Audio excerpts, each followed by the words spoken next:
네, 영국이 결국 유럽연합과 협상 없는 탈퇴를 하게 생겼습니다. 이른바 노딜 브렉시트라고 하는데요. 오는 3월 29일을 기해서 유럽연합에서 전격 탈퇴할, 그것도 협상 없이 탈퇴할 전망입니다. 영국, 결국 유럽연합과 나몰라라 이혼이 오늘 저희가 한번 재밌게 만들어본 한인타운 핫 이슈의 제목입니다. 다시 한번 말씀드려볼까요? 재밌게 만들어본 제목입니다. 그죠? 영국, 결국 유럽연합과 나몰라라 이혼이 오늘 제목입니다. 홍재식 기자 함께합니다. 어서 오세요. 안녕하십니까. 어제였죠. 영국 하원에서 이 브렉시트 합의안의 승인 투표가 압도적인 차이로 부결됐어요. 네, 그렇습니다. 반대가 432표, 찬성 202표로 당초 예상되던 100표 차를 훌쩍 넘어서 부결됐습니다. 이게 영국 헌정사상 사상 최대치 표차라고 합니다. 네. 그러니까 영국 하원 639명의 투표에서 과반수인 매직 넘버는 320표였음을 감안하면 정말 압도적인 표차입니다. 이 정부 여당 내에서도 이탈표가 상당히 많았다는데요. 네, 그렇습니다. 이 반대가 결정된 합의안은 사실 테레사 메이 총리가 제시한 영국과 유럽연합의 합의안입니다. 네. 이 합의안은 당분간 영국과 유럽연합이 관세 동맹을 이어간다는 사항이 주요 골자인데요. 네. 근데 이게 단순한 경제적 측면을 넘어서 아일랜드와 북아일랜드의 국경 문제까지 맞물려 있다라는 것이 반대 측의 강한 주장입니다. 네. 그래서 말씀드렸다시피 의원들 대부분이 반대가 굉장히 거세왔던 상황이고요. 영국과 유럽연합은 지난해 11월 이 브렉시트 기간과 또 분담금의 정산, 또 상대국 군민의 거주 권리까지 해서 이 내용들을 모두 85쪽 분량이라고 하는데 그 합의안을 만들었고요. 여기에서 더 나아가서 자유무역지대를 구축하는 미래 관계에 대한 선언도 포함을 시켰다고 하는데 결국 부결된 것입니다. 네. 여기서 이제 잠시 혼동이 있으실 것 같아서 좀 정리를 해드리면 영국의 그 브렉시트 합의안이 부결됐다. 그러니까 그럼 영국이 브렉시트 즉 유럽연합에서 엑시트 탈퇴하는 걸 그럼 안 하나라고 생각하실 수 있는데 네네. 그게 아니죠. 브렉시트 합의안 그 합의안을 통과시키지 않은 거잖아요. 네, 그렇습니다. 이게 합의안이라는 게 앞서 말씀해 주셨다시피 네. 그 영국 정부와 그 유럽연합과 소위 말하면 테레사 메이 총리와 유럽연합이 한 그렇습니다. 합의안 네. 그걸 지금 반대하는 거예요. 네, 어떻게 브렉시트를 할 것이냐에 대한 합의안인데 네. 그게 이제 합의안을 어렵사리 만들어 갖고 왔지만 네. 추후에 이제 설명을 드리겠습니다. 굉장히 드라마 같습니다. 네. 근데 이제 영국 의회는 대다수가 노라고 네. 한 것입니다. 자, 그럼 드라마를 시작합시다. 네. 이번 부결이 어떤 의미를 갖게 되나요? 네, 이 테레사 메이 총리는 유럽연합과의 경제 기반을 근거로 대체할 수 있는 브렉시트 합의안은 이제 존재하지 않는다고 밝혔습니다. 그러니까 플랜 B가 없다는 얘기입니다. 네. 그러니까 심각한 우려라는 얘기고요. 반대파 의원들은 다시 협상에 대한 가능성을 열어두고는 있습니다만 메이 총리는 이번 부결이 국민들의 분열을 다시 초래할 것이라는 걱정을 또 내놓고 있습니다. 네. 또 영국 국민들이 이 합의안을 거부한 것은 아니다라는 입장도 밝혔습니다. 그러면서 이제 반대파 측을 공격하기도 했는데요. 분위기에서 느끼듯 테레사 메이 총리는 정치적 위기입니다. 이제 오늘 잠시 후가 되겠는데요. 불신임 투표가 이제 시작이 됩니다. 그러게요. 네, 최악의 시나리오까지는 몇 가지 더 시도해볼 만한 수단들은 아직 있다는 분석입니다. 그러니까 노딜 브렉시트 뒤도 안 돌아보고 바이바이 쪽으로는 무게감이 지금 실리는 방향입니다. 헤어질 때 어떻게 헤어진다라는 그 합리적인 합의안이 있는 게 아무래도 바람직한데 네. 그거에 이제 부결됐으니까 그런 합의안 없이 그냥 나몰라라 헤어지는 거예요. 네, 그렇습니다. 일단 네. 시간에 자동 탈퇴를 하겠다는 겁니다. 네. 테레사 메이 총리가 플랜 B 즉 대안이 없다라고 했는데 정말 그럴까요? 제가 지금 알아보니까 이번 부결로 영국 정부는 의회가 열리는 날을 기준으로 사흘 안에 플랜 B를 제시해야 됩니다. 네. 이게 죄송합니다. 그러니까 21일 정도로 생각하면 되겠네요. 현지 이게 지금 시간으로. 21일 정도로 되는데요. 네. 하지만 메이 총리는 지금 플랜 B가 없다라고 했기 때문에 정부 불신임 쪽으로 지금 방향이 완전히 틀어진 상황이고요. 영국 하원이 정부 불신임을 논의해서 통과되면 테레사 메이의 불신임을 통과하면 14일 이내에 내각 신임안을 또 제출을 해야 됩니다. 네. 그렇지 않으면 그러니까 이 신임안이 통과가 돼야 되는 거죠, 의회에서. 그렇지 않으면 조기 총선으로 연결이 됩니다. 네. 그러니까 메이 총리로서는 일단 시간을 조금 벌 수도 있고요. 해당 합의안에 대한 설득 작업을 다시 한번 시도해 볼 수도 있는 기간입니다만 또 새로운 내각이나 또 메이 총리 퇴진에 이어서 메이 총리가 퇴진하게 되면 바로 또 2차 국민투표 가능성도 점쳐집니다. 그러니까 2차로 국민투표를 붙여서 브렉시트를 정말로 할 것이냐 말 것이냐를 다시 한번 붙일 수도 있거든요. 그러면 브렉시트 자체가 번복하는 결과가 올 수도 있습니다. 뭐 시간이 많지는 않네요. 네. 네, 논의를 해서 통과시키면 14일 이내에 내각 신임안을 의결해야 하고 네. 그게 의결이 안 되면 결국 자동적으로 불신임이나 마찬가지이기 때문에 다 사퇴하고 새로운 조기 총선을 하게 되는 등 이 짧은 시간 내에 상당히 급격한 지금 혼란을 겪게 될 터인데 네, 그렇습니다. 일단 부결이 돼서 이대로 가면 3월 29일 예정되어 있는 3월 29일은 영국은 일단 유럽연합을 탈퇴해야 하는데 네, 그렇습니다. 이쯤에서 지나온 일을 좀 돌아봐야겠습니다. 좀 아직도 충분히 이해가 안 될 수도 있기 때문에 네. 브렉시트, 브리티시하고 엑시트라는 말이 합쳐진 합성어죠. 그렇습니다. 영국이 유럽연합에서 엑시트 탈퇴한다라는 건데 네. 도대체 왜 탈퇴한다라는 거죠? 네, 우선 먼저 기억하셔야 할 것은 브렉시트라는 단어가 요 근래 탄생한 신조어입니다만 네. 영국은 지난 1973년 유럽 경제 공동체에 가입을 했습니다. 그리고 75년 2년 뒤에 국민투표를 실시한 바 있습니다. 탈퇴를 놓고요. 그러니까 네. 이 전에도 30년 전에 한번 이런 일이 있었다는 얘기죠. 40년 전에. 그때는요? 예, 그때는 67대 33으로 공동체 잔류가 결정된 바 있습니다. 네. 근데 브렉시트가 거론되는 2012년, 2013년 그 40년 동안 도대체 무슨 일이 있었기에 브렉시트 찬성으로 변경될 것인가에 대한 관심이 좀 있죠. 1973년에 한번 탈퇴를 놓고 투표가 있었는데 이때는 잔류 쪽으로 남았고 네, 그때는 40년이 압도적이었습니다. 지나서 2013년에 또 한 번 탈퇴를 놓고 투표가 있었는데 이때는 탈퇴 하자로 결정이 내려졌어요. 네, 그렇습니다. 근데 가장 큰 이유는 돈입니다. 네. 그러니까 지금 부결된 테레사 메이와 유럽연합의 합의안, 이 브렉시트 합의안에는 2064년까지요. 이 370억 파운드, 즉 476억 달러의 유럽연합 분담금을 주기로 합의가 돼 있었습니다. 근데 이게 부담이 있다는 얘기죠. 근데 여기에는 사실 유럽연합 회원국으로서 막대한 자금이 유럽연합 쪽으로 간다는 이유 차원을 넘어서 영국과 영국민이 가진 자부심을 좀 들여다봐야 됩니다. 이게 무슨 말이냐면 대영국 제국의 자부심이라는 게 있다는 거죠. 네. 그래서 내륙과의 연합을 굉장히 회의적으로 봅니다. 그리고 정치적인 결합이 없는 경제관계는 선호하되 정치적인 결합은 싫어하는 거죠.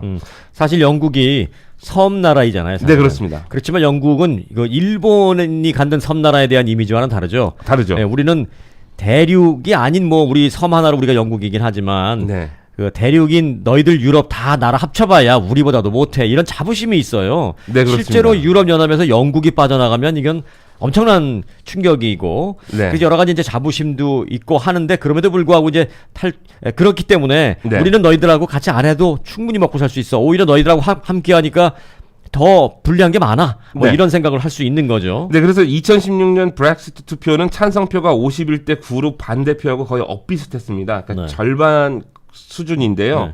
근데 여기에 이제 글로벌 금융 위기가 더해지면서 영국은 회복세를 보이는데 다른 유럽 국가들은 회복세를 보이지 못하고 있다는 사실도 이 브렉시트를 부추겼고요. 또 시리아와 중동 난민의 대규모 유입도 역시 브렉시트를 해야 된다는 위기감을 고조시킨 요인으로 꼽힙니다. 네. 영국은 그 글로벌 금융 위기 이후에 회복을 빨리 해서 경제적인 안정을 빨리 찾았는데 네. 다른 유럽 대륙에 있는 다른 나라들은 그렇지가 못했으니까 유럽 연합을 이끌어가기 위해서 결국 영국이 분담금 돈 자꾸 더 내잖아요. 네, 그렇습니다. 이런 저런 것들이 싫은 거죠, 이제. 네, 그렇습니다. 네. 그러니까 국민들 자체가 힘들어진다는 네. 얘기죠. 그래서 이제 브렉시트 찬성이 되면서 캐머런 총리가 사임했고요. 그리고 메이 총리가 이제 여기서 등장을 합니다. 네. 근데 2017년 영국은 유럽연합에 이제 브렉시트 협상 개시를 알리고 올해 이제 3월 29일을 시한으로 정했습니다. 네. 근데 협상이 안 되면 자동 탈퇴로 이제 정해놓고 간 건데요. 작년 11월에 브렉시트 합의안에 서명을 했습니다. 근데 12월, 바로 지난달이죠. 메이 총리가 이 영국 하원 합의안 표결을 미루면서 유럽연합 본부로 가서 합의안 수정을 유럽연합에 요구합니다. 네. 그러니까 통과를 시켜야 되니까요. 근데 유럽연합이 이걸 거절합니다. 그러니까 배짱 싸움이 이제 시작이 된 거였는데 굉장히 드라마 같은 전개입니다. 상황이 이렇게 되자 토니 블레어 전 총리가 2차 국민투표하자고 제안합니다. 네. 그런데 메이 총리가 이걸 또 거부합니다. 그래서 지난달에 결국은 메이 총리가 어제였죠. 1월 셋째 주 하원 표결을 하겠다고 발표했는데 반대를 계속 해왔던 의원들은 이 메이 총리 불신임 표결을 해야 된다라고 맞선 것이었습니다. 왜냐하면 그때까지 시간을 기다릴 수 없다라는 얘기였죠. 결국 근데 어제 표결 결과 메이 총리는 참패를 하게 된 것입니다. 자, 지금 말씀해주신 과정이 영국 정국 안에서 급격하게 이루어진 일이기 때문에 예. 정말 드라마 같이 전개됐다고 하셨는데 네. 우리 일반 연속극 드라마는 우리가 쉽게 재밌게 보면서 이해도 쉬워요. 네. 재밌게 이해 잘하는데 요거는 사실 이해가 쉽진 않습니다. 네. 그러나 요 부분을 이해 못하셨다 하더라도 걱정 안 하셔도 됩니다. 괜찮습니다. 네. 지금부터 네. 포인트를 다시 짚을 터이니 네. 자, 그럼 정말로 앞에 건 이해 못했다 하더라도 합의안 없이 그냥 어쨌든 간에 우린 헤어지기로 했으니까 헤어져 하는 소위 노딜 브렉시트가 된다면 제일 중요한 어떤 영향이 있을 것 같습니까? 결론적으로 말씀드리면 지금 다 미국도 그렇고 한국도 그렇고 비상체제를 가동한다고 얘기는 하고 있고요. 뭐 미국은 연방정부가 셧다운이니까. 근데 그렇게 큰 타격은 없을 것이다라는 분석도 나오고 있습니다. 근데 일단 노딜 브렉시트가 되면 2020년까지 영국과 유럽연합이 제시했던 유예기간 자체가 없습니다. 이것도 크죠. 네, 그 탈퇴 시점이 되면 유럽연합의 규정을 따르지 않게 되고요. 즉시. 예, 영국은 통상에서 세계무역기구 체제를 따르게 됩니다. 네. 그러니까 한편으로는 유럽연합 국가들을 비롯한 미국 또 한국 등과 별도의 무역 협정을 맺어야 됩니다. 네. 근데 이 부분은 준비들을 해오고 있었던 걸로 알고 있습니다.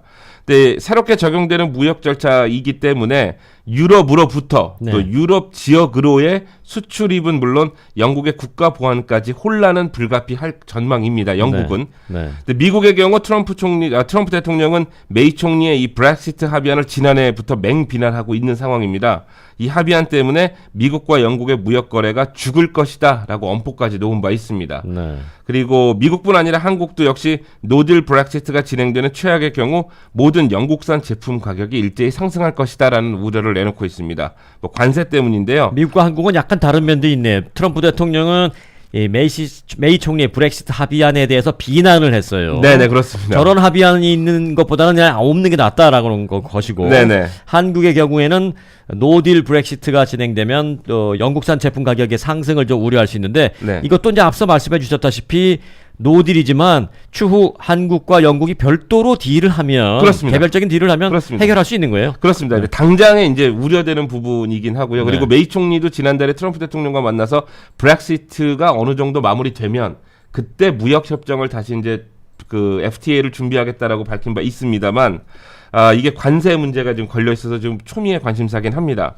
근데 그냥 한국과 영국 FTA 하면 되죠, 뭐. 네, 그렇습니다. 근데 이제 요게 이제 조금 디테일하게 조금 들어가면은 이제 위스키, 스카치 위스키가 이제 굉장히 가격이 뛸 거고요. 네. 뭐 자동차나 축구용품 또 아기용품들까지 뭐 영국산의 품질 좋다고 한 제품들이 일제히 가격이 동반 상승하게 될 전망입니다. 뭐 영국 자동차 타시는 한국 분들은 뭐 많이 없으니까 뭐 네, 괜찮을 그렇습니다. 것 같고, 아기용품 좋아하시는 분은 많아서 요건 좀 위스키도 조금 영향 받을 것 같고요. 네, 그렇습니다. 자, 무역은 그렇고요. 네. 여행 이런 부분에서도 뭐 달라질 가능성이 있나요? 아닙니다. 일단 뭐 미국이나 한국이나 영국, 유럽연합이나 영국도 각자의 그 출입국 규정을 하고 있기 때문에 네. 당장은 큰 문제는 없을 것으로 전망됩니다. 근데 다만 미국 쪽에서는 이제 이 파운드화가 좀 약세가 되면 네. 아무래도 유럽, 영국이나 이쪽으로 가는 그 여행이 좀 더 베네핏이 있다라는 전망이 나오고 있고요. 네. 근데 한 가지 재미난 거는 한국에서 이런 경우도 나왔습니다. 이게 네. 한국 얘기긴 한데요. 네. 이 노딜 브렉시트가 되면 한국에서는 손흥민 선수의 경기 중계를 보기 어렵게 될 것이다라는 우려도 나오고 있습니다. 요건 크다. 네. 예, 이게 물론 그 EPL 측과 한국과의 중계 관계 그 계약 때문에 그렇는데요. 네. 이게 이제 유럽 연합 쪽으로 가서 중계 계약이 돼 있는데 네. 이게 이제 나오면은 이제 노딜 브렉시트가 되면 영국과 다시 해야 되는데 그럼 중계료가 올라가면 못 볼 가능성도 있다라고 하고요. 뭐 미국의 경우는 아직 뭐 크게 별 문제 없을 것으로 지금 전망되고 있는 상황입니다. 두 가지네요. 뭐 그 EPL과의 계약으로 중계를 하는데 이제 떨어져 나가니까 영국하고 개별적으로 계약을 네. 하면 다시 볼 수 있지, 뭐 잠깐 한두 경기 못 보더라도 요렇게 네. 생각해 볼 수도 있고, 네. 그러나 말씀해 주신 대로 그때 그 과정에서 영국이 가격을 더 높여서 이렇게 중계권 협상을 하게 되면 못 보거나 네. 아니면 이제 더 많은 돈을 줄 수밖에 없는 상황이 되거나 이렇게 되는데, 영국이 탈퇴를 하면서 그런 식으로 다 가격을 올리기로 한다면 아마 전 세계적으로 지지하는 사람들이 없을 터이니 네, 그렇죠. 네, 가능한 한 합리적인 선에서 개별적 합의를 빨리빨리 해서 혼란이 좀 없었으면 좋겠습니다. 영국 국민들은 지금 서바이벌 키트, 생존 네. 박스 이런 거 산다면서요? 네, 저도 뭐 기사를 오늘 뭐 아침에도 이제 방송을 했습니다만, 그 서바이벌 박스에 뭐가 있나 들어봤더니 그렇게 뭐 많이 뭐가 좋은 게 들어있는 것도 아니에요. 그냥 네. 브렉시트라는 그 이름을 해서 음. 몇 가지 이제 서바이벌 킷에서 생수나 뭐 이런 것들이 들어있다는 얘기를 저도 어제 뉴스로 접했는데, 네. 이 과연 이제 영국 내의 혼란은 어쩔 수 없다라고 가정을 저희가 예상을 하고 있습니다만, 네. 이게 근데 다른 나라까지 전파되지는 않기를 바라는 마음은 있습니다. 네. 예, 유럽연합과 잘 했으면 좋겠는데 영국 국민들과 영국도 의회가 어떤 방향으로 또 어떤 선택을 할지 지켜봐야 될 문제입니다. 네. 결론을 이제 다시 한번 정리를 하면 노딜 브렉시트가 결국 돼버리고 말면 당분간 약간의 기간 동안에는 좀 혼란이 있을 수밖에 없다는 것은 기정사실. 네. 그러나 말씀해주신 대로 사안별로 또 각 국가별로 개별적인 합의를 빨리빨리 이뤄낸다면 네. 바로 혼동을 좀 잠재울 수 있을 수는 충분히 있다. 이런 정도로 우리가 좀 알아놓겠습니다. 네, 그렇습니다. 홍재식 기자였습니다. 고맙습니다.